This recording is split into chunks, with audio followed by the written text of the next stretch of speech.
خلاص ده اللي قدامي وقف، اتصرف بقى. يا تدخل يمين، يا اما تلبس في حد، تدخل شمال تلبس في حد، يا اما تقف اللي وراك يلبس فيه. كتير قوي بيبقى العربيات تقف في الشارع وكله يقف مره واحده مفيش حد يخبط. كويس جدا، بس دخلنا في منطقه العشوائيه، احنا وقفنا بايلك.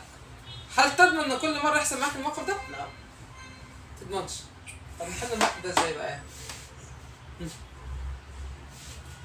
هيبقى عندي عربيه تمام كده، عربيه اهي تمام،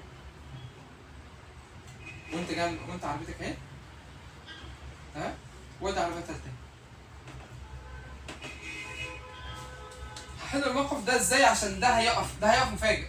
نو واي، ده كده كده هيقف مفاجئ، وانا قلت لك اهو بغششك ان ده هيقف مفاجئ. واحنا مالناش علاقه، لا مش هنعرف نخرج لا يمين ومش هنخرج شمال. وقدامنا حاجه واحده بس، ان احنا نقف. بس انا عايز اقف مش عايز اتخبط. انتظار. اوكي جميل. هدوس ويت. ده انتظار تمام. اه انت تفكر كتير بس بتقول قليل. لا اتفاعل معايا. هعمل ايه؟ رمضان الانتظار ده، دي لمبه في النص ورا، الفانوس ورا فيها لمبات لونها اصفر بتنور يمين جنب الشمال، تروح شويه عشان تبين لك، هتنور اللمبتين. طب مش ممكن لمبه من دول تبقى محروقه؟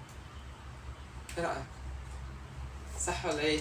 لو انتظار لمبه اتحرقت، زي لمبه الحمام، لمبه الاوضه عندي اتحرقت، ايه المشكله؟ محروقه دلوقتي. اصبحت انت نورت لمبه واحده، يعني مدي اتجاه يمين يا شمال. تمام؟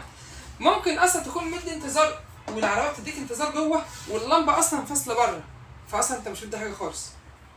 ادي التانية، خليهم شغالين، هنفترض ان هم شغالين. طب هم لما يبقوا شغالين انت بتجبر اللي وراك ان يشوف الانتظار ويقرر ان انت هتقف. طب هو جاي مندفع، جاي بنفس السرعه بتاعتك. اللمبتين دول لما بينوروا دول هي لمبات بس هتبين وتظهر ان انت عايز تعمل حاجه، لكن مش هتجبر اللي وراك انك تعمل حاجه، مش هتجبره ابدا. معايا؟ يبقى انت اديت انتظار. طب في شمس جامده دلوقتي، الشمس ممكن تبقى متسلطه على الفوانيس اللي جايه وراك، ما يبقاش شايف اللمبه منوره ولا لا.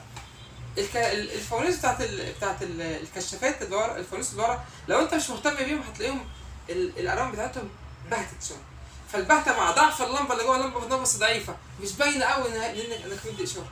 ساعات في المشاريع قوي تقول اديت القلم لما الاشاره شغاله، تبص في الاشاره فعلا شغاله بس ملهاش نور، ضعيفه جدا. عشان تشوفها لازم تشوفها بالليل، ما ينفعش تشوفها بالنهار. ادي الاشاره الويتنج بتاعها. كل الحاجات دي كلها حاجات ظاهريه. انا اديت دلوقتي عشان خاطر ما اخبطش في العربيه دي حاجات ظاهريه، انا عايز الحاجات الملموسه ان انا ادخل ما اخبطش. اول حاجه